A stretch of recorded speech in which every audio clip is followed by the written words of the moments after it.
Welcome to Raw Recovery, the community. On this episode, we will be discussing recovery as a form of healing. Just like a physical injury that a person has to recover from, many of us are dealing with emotional, spiritual, and mental wounds that we also have to recover from. And as we explained on previous episodes, we won't just be discussing recovery from addiction standpoint, but we will be discussing recovery from different traumas that people go through, such as homelessness, incarceration, loss of employment, loss of a loved one, heartbreak.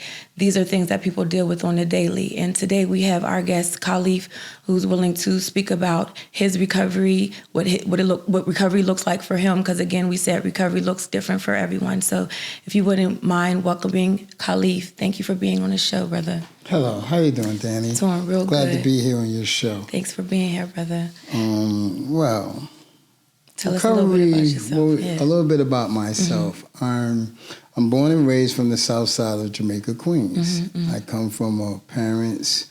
My mother is Baptist. My father is Muslim. I come from a one-parent household. I have 3 siblings. I am the oldest. 3 brothers, counting myself. And growing up in my household was very intrigued that the average kid probably haven't grown up in type of my household. My household, as a young man growing up, I went to school. I was very fortunate to go to school. My parents is in the addiction. I come from parents of addiction. Okay. And long line of generations of addiction. Okay. And stuff. But other than that, I have one child. Okay. I have a son that's 35. My mother is now deceased. Okay. My father was unknown in our household. Okay. He wasn't present. He in and out. Other than that, I graduated high school.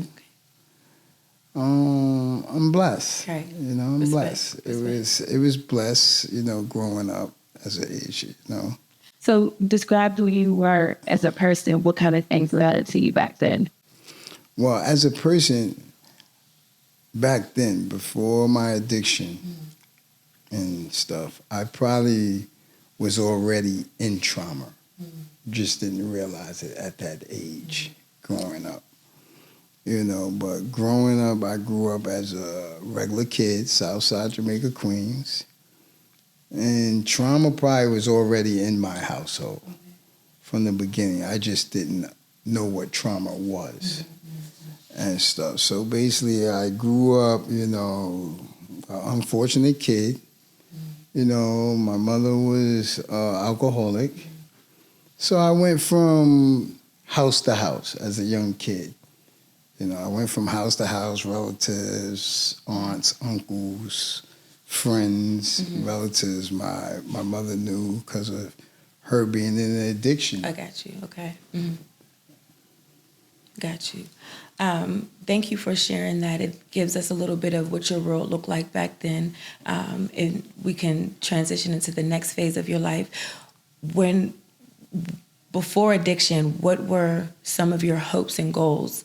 What did you imagine for your life? Well, I would say before my addiction, what I imagined for my life was, I think of any kid from the inner city to make things better for my parents that were struggling, HRA, as we would know as welfare, the WIC programs back then, So I think, before my addiction, I probably was already traumatized with the physical and verbal abuse, but as a kid, not knowing and stuff. But other than that... Was it hard for you to make goals and think of some of the things that you wanted to become in life because of the things that you were dealing with in your household? Yes. It played the big part of goals because there was no goals there. I'm coming from hopefully if I just make it out of this Yeah. and stuff. So I'm coming from an environment at a young age, very young, addiction in my house, verbal abuse, physical abuse. And then I come from an era what goes on in your house stays in your house. Right. So I had to learn how to cope with it. Yeah. But I really truly didn't cope with Right. it because I ended up thinking that this is natural. Okay. Because of the environments that I'm going in. So, okay, this is how life's supposed to be. But it's not how life's supposed to be. Respect. And because of your past growing up, before addiction, did you ever have any good relationships outside of your household? Were you able to create friendships or like any dating? And I'm talking before your addiction. Well, before my addiction, I'm in the process of traveling house to house. Yeah. So, my mother, I'm going to school from abandoned cars because I couldn't invite my friends over to my house to study because I didn't have a house. Okay. And stuff. But I went from house to house and, I landed with one of my aunts. At the time of my journey of the process of I'm going through, me and my mother landed with her sister in the state of New Jersey. So I grew up in between New Jersey and New York. Got Cousins you. here, boom, boom, boom, and stuff. But I learned I think when I got with my aunt, I truly learned or I was taught or being taught what family and love is. Nice. Because I didn't know what family and love was. They kind of gave you some stability They there. gave me a stipulation what love is. Okay. And Nice. what family is. So, not saying everybody family, but what it was, because I didn't know what it was. Okay. It wasn't taught to me because I was too busy going from house to house and trying to keep my grades up in school and stuff, but basically. With some of the things that you dealt with, including your addiction, how did you even start with drugs? And what was your drug of choice? How did that all come about? Oh, I could say at the time of the age of me moving in with my aunt, me and my mother, I was still a kid. Still play video games and stuff, but a major incident took place in my household pertaining with my mother. And I didn't know what drugs was. Okay. I didn't know what none of this was, but my environment shaped me because due to the incident with my parents, I was forced to move from one part of the city to another part of the city. So now I'm starting to understand basically having a roof over my head, housing, school, stability. I'm starting to learn stability, living with my aunt. But I end up moving into the housing authority. Okay. The projects. Boy, life took a turn when I moved there because I learned what drugs was. Got you. I learned what robbery was. I learned what guns was. I learned everything that surrounds the projects, as we would say. I learned it because I didn't know it. So it would start from there. Okay. And your drug of choice? My drug of choice is heroin. Okay. Did it start with heroin? It started with me selling marijuana and then straight to heroin. Okay.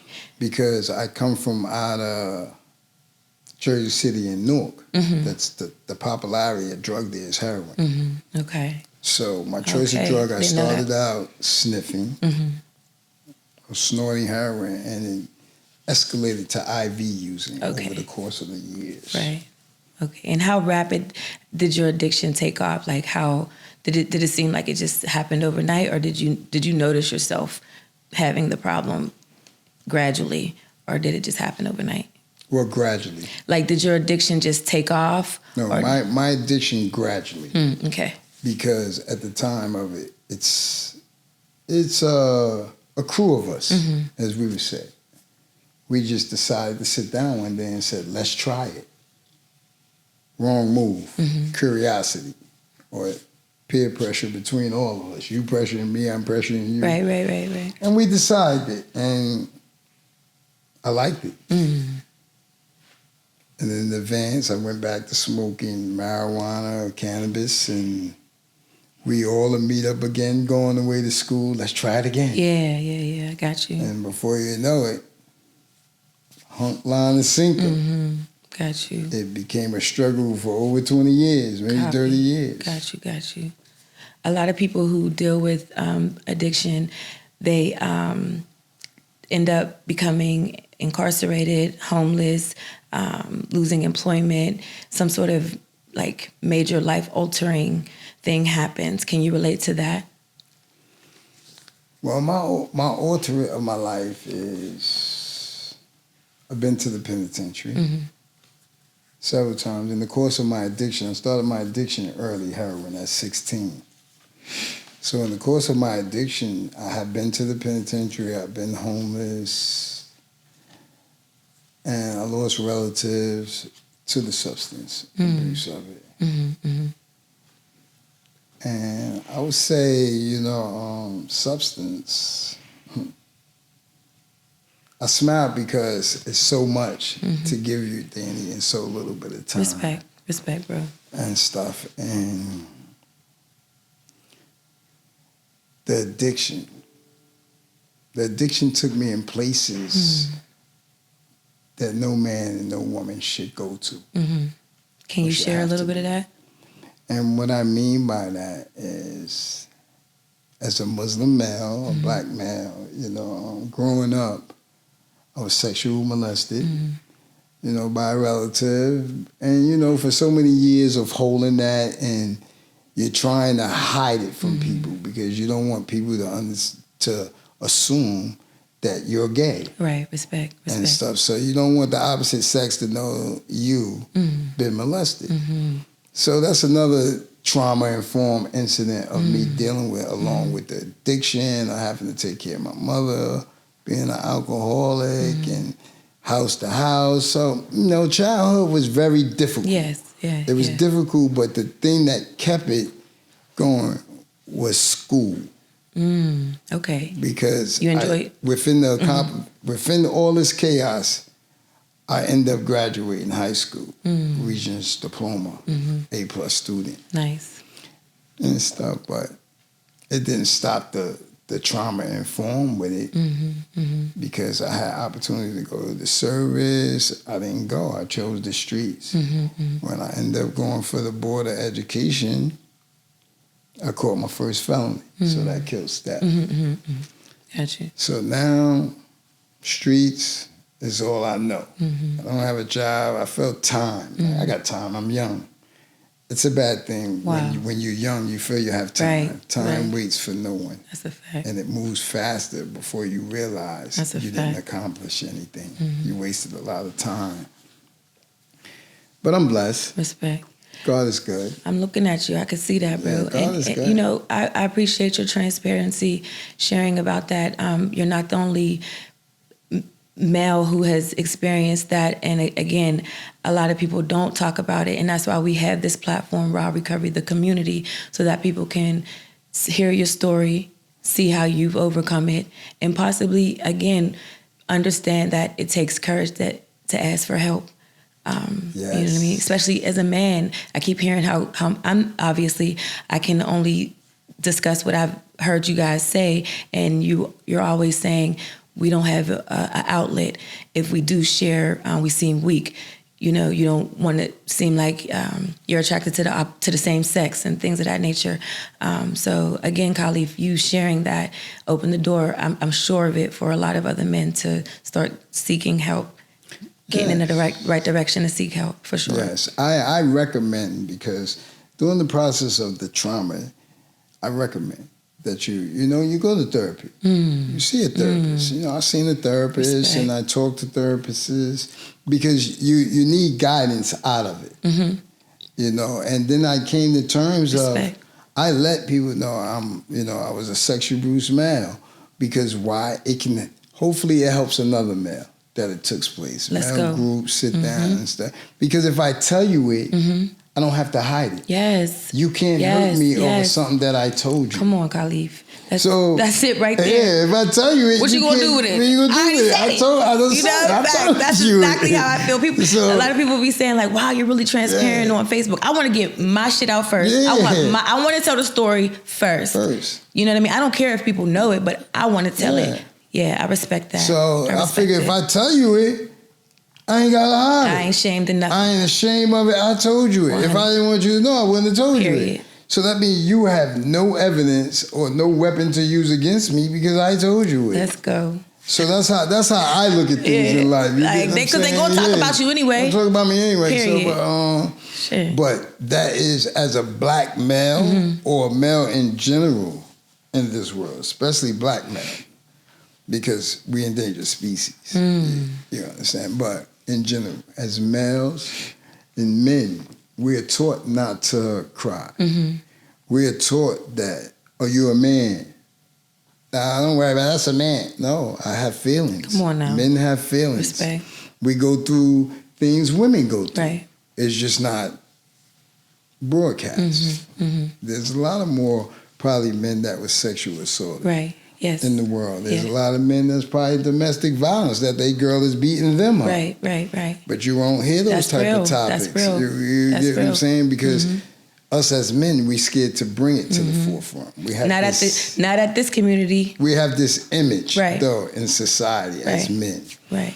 But this is a blessed platform. Thank you, and I'm bro. grateful for your platform. Respect, May honey. Allah subhanahu wa ta'ala keep blessing you and increasing your views in your platform. Let's go. You and your team. Thank you so much. We definitely appreciate that.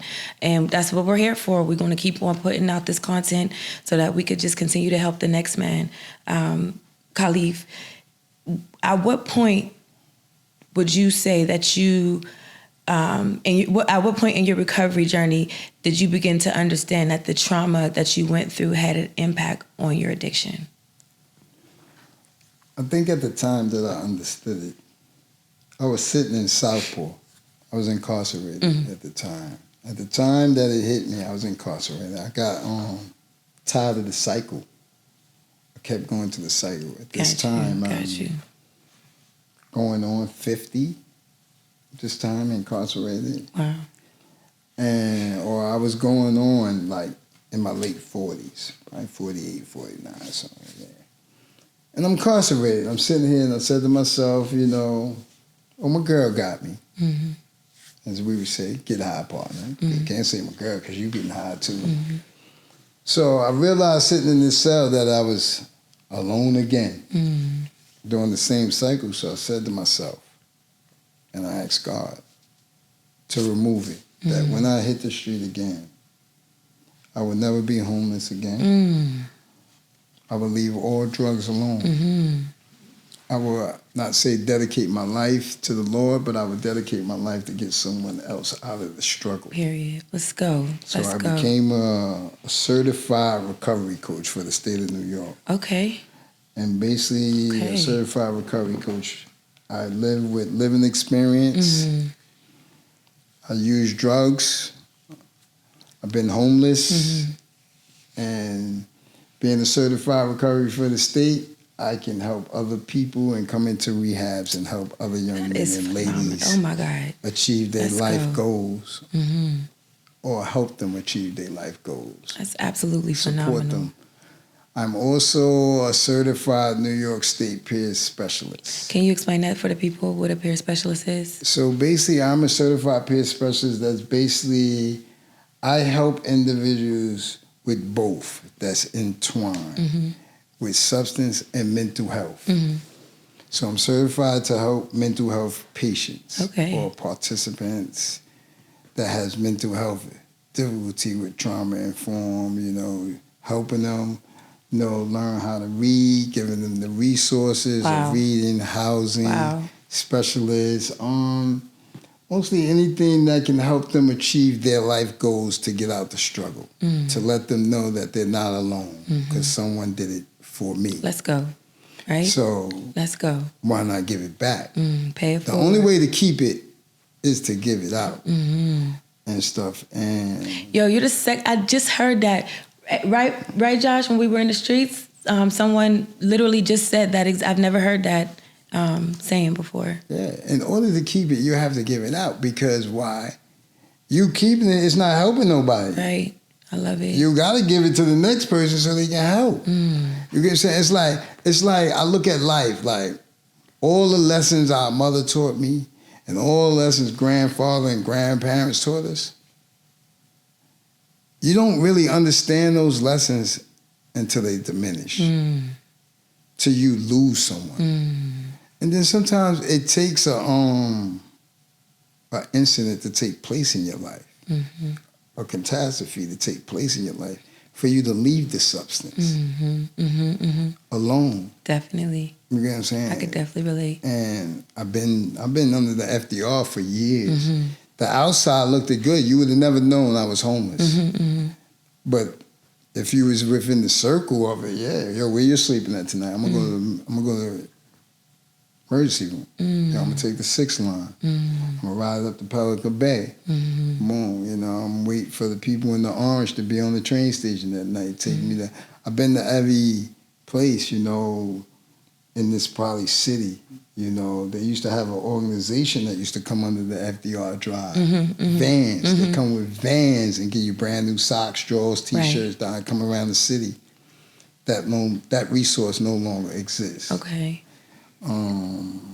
Maybe that's something that we have a segment called Raw Recovery Hits the Streets. That's thank you for that idea. Maybe that's something we can incorporate because we do give them funding for food and we give them resources to access. But maybe we'll pull up with some of the things that they need. Thank you for that. It should allow you know. Take that in consideration, Josh.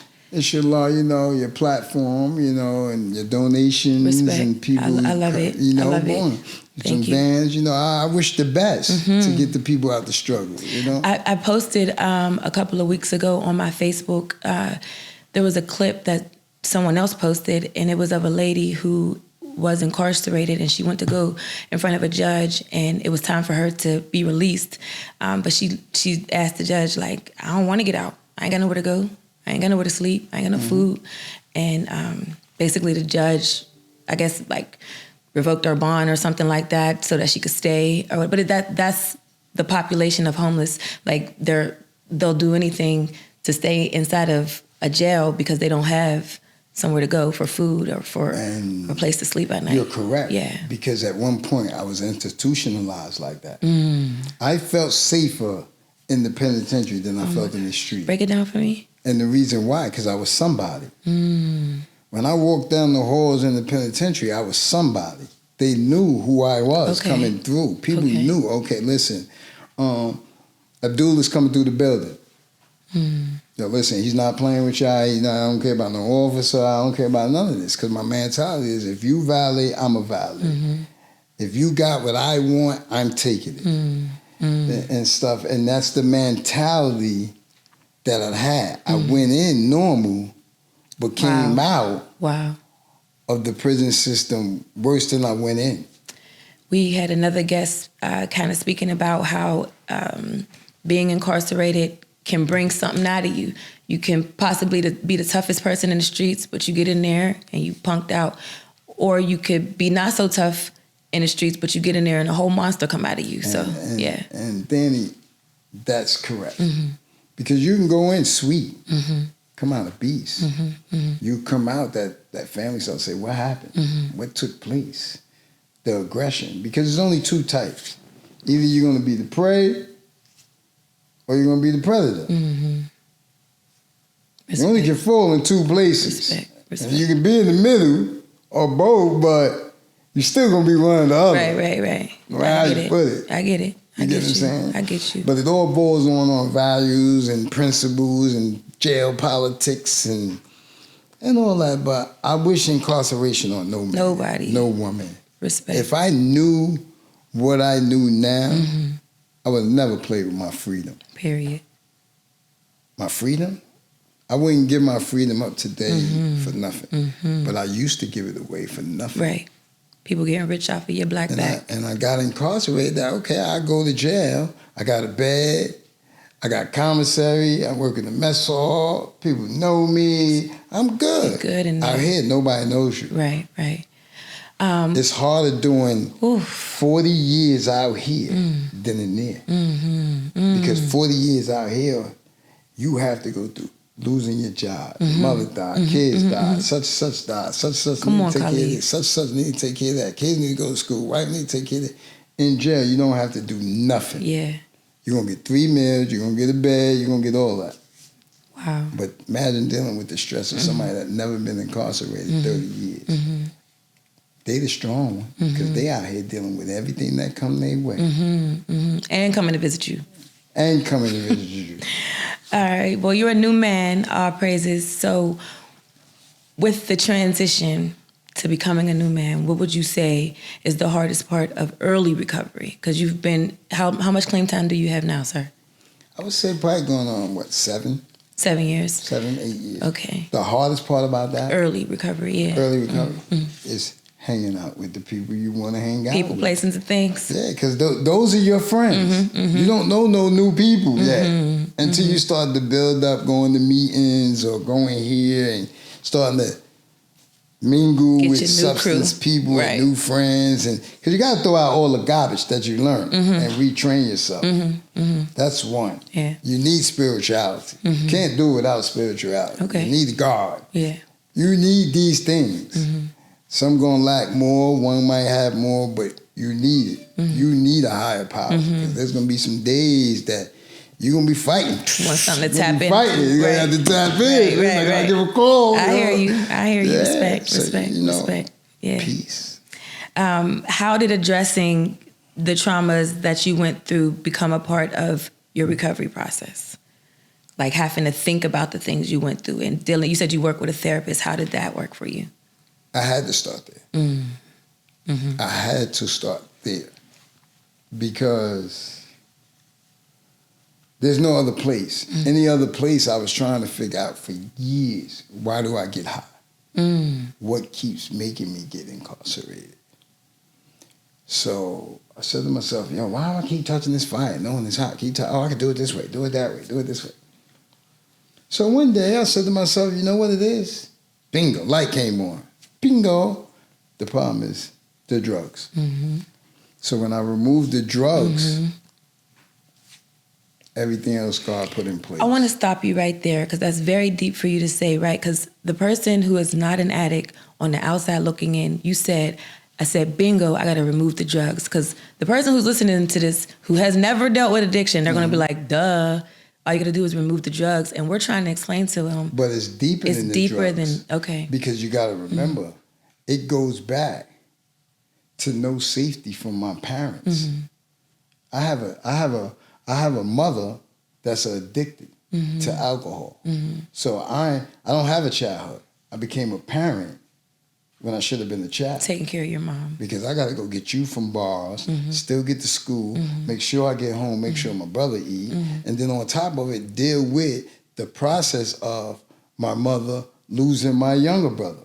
So there's another younger brother that I have that I never met in my life, and I'm going on 50-something, almost 60, because he's trapped in the foster care system. Got you. So my parents, now he's in the foster care system. My mother's an alcoholic, so she can't keep track of what days to go visit him. I'm a child, so I can't go take responsibility of saying, okay, let me go see what's going on over here, because I'm a child. I got to make sure that you keep me out of the way so they don't put me in the system. Right.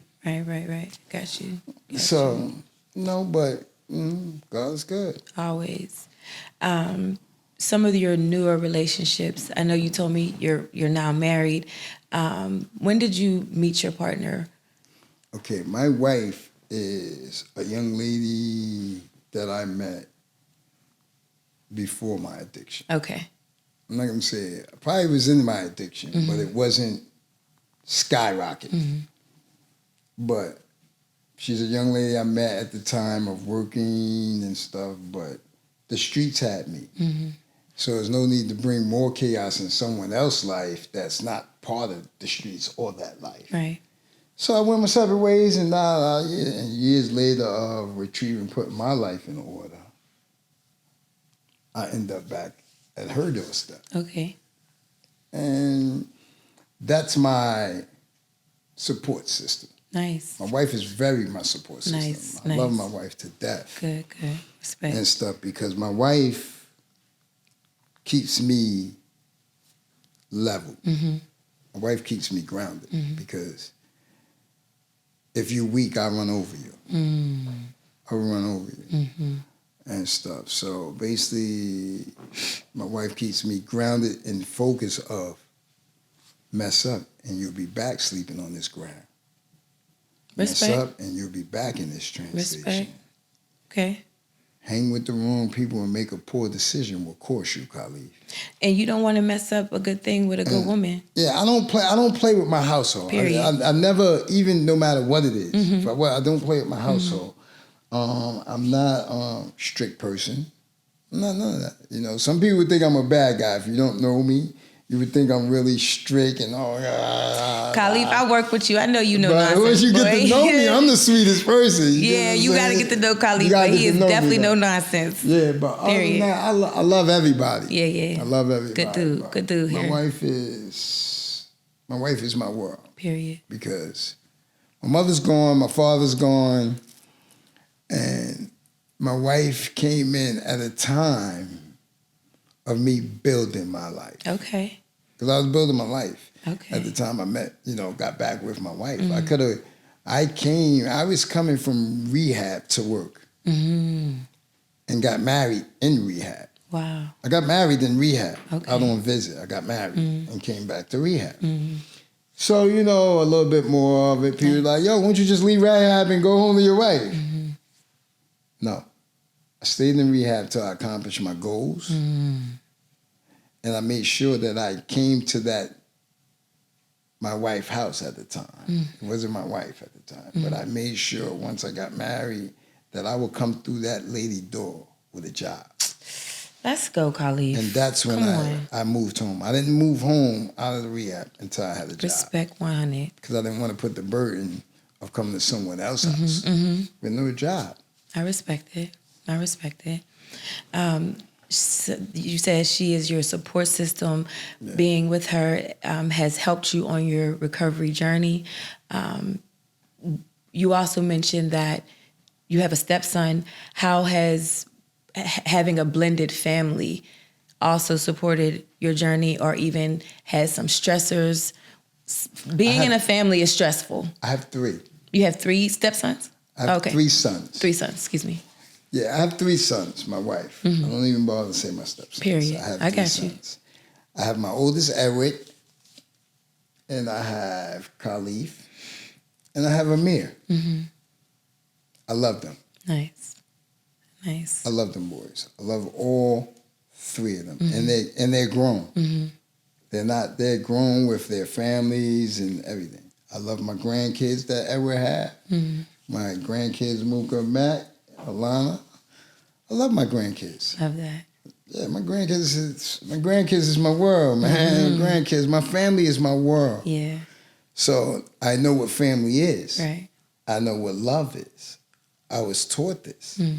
Didn't know it. I might have a strange way of showing love, but believe I love you. If I tell you I love you, I'm loyal to you. Until you do something to take me or you from that category to this category. Respect. But other than that, I have no problem with nobody. I respect you. Until you do something to me. That's fair. Till you do something to me, then I have a problem. You do something I mess with this person and you did something to them. Because, you got some people that say, oh, you did this to my friend, so I don't want to be your friend. No. I'm going to mediate this. I'm going to mediate if y'all 2 can't get along. Right. But I'm not going to stop being your friend because I'm your friend. Right. I'm not going to stop being your friend because I'm this person's Respect. friend. That's y'all business. You didn't do nothing to me. I love both of y'all. Yeah. Both of y'all. You my sister, you my brother, but y'all too fake. Ain't got nothing to do with Figure that. Y'all figure it out. I'm going to go lunch with you. I'm going to go lunch with you. I'm going to talk to you. I'm going to talk to you. Word. Respect. Y'all figure it out. Y'all want to fight? I ain't got time. Listen, I'm 50-something years old. With God blessing, I got another 20 summers, and I ain't got time to waste one with you.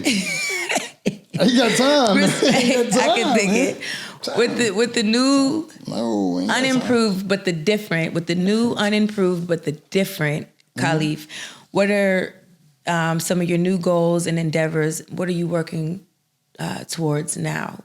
What's new for Khalif in the future? Right now, I'm working with families and children, helping them, helping families and children that's struggling in this city, helping That's them amazing. because there's families and children that need help. Oh yeah, that and need help, suffering and suffering silence. and silence Yeah. and stuff. So I'm going into a new direction. I'm still into peer support services, recovery coach, but I'm going into helping families. Nice. And you're definitely needed, bro. Helping families. Your experience and your empathy, the way that I've seen you work with individuals. I've had the privilege of working with you. I know how you move. I know the great work that you're going to do in the future. I'm looking forward to working with you more too. I had the ball working with you. I love working with you. And we're going to keep on working together. You know what I'm saying? It's only the beginning. We're going to keep helping people achieve their life goals, Daddy. That's what we do. Respect 100. And what does recovery mean to you today? Recovery to me is From peace. eyes. Oh, nice. Peace. Period. Anything, peace. Way to sum that up. Yeah, that's perfect. Peace. That's perfect. That's it. I just want peace in life. I had enough chaos. I had chaos since a kid. Right? I was chaotic Right? since I felt that. I was chaotic from a kid, teens, all the way. I just want peace. I just want to sit back, relax, and love Khalif. Respect. And for because the person, I didn't know how to love me, so I want to love me. I ain't mad at that, Khalif. I actually, again, like you're saying, the things that you are saying right now, a lot of men do not verbalize that. You just said, I didn't know how to love me. Yeah. And what does loving you look like? Loving me today look like? I don't drink. I don't smoke. Don't run around for women, phone the key.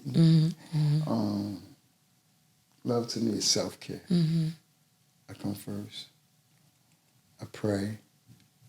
I read Quran. I treat my family with dignity and respect. I learned to care for others. You know, God is good. You know, I walk through the shadow Period. of the pastor of the green grass. Respect. You know, I'm good, Danny. Like, I'm blessed. I got new friends. I got people that I met that love me for me. Nice. And I had to love me. I had to learn to love Khalif. I didn't know what it was. If you don't love yourself, you really cannot love the next person. I wasn't taught it. Right. So I didn't know it because I wasn't taught it. So people will feel, oh, he's harsh. You see what he just said?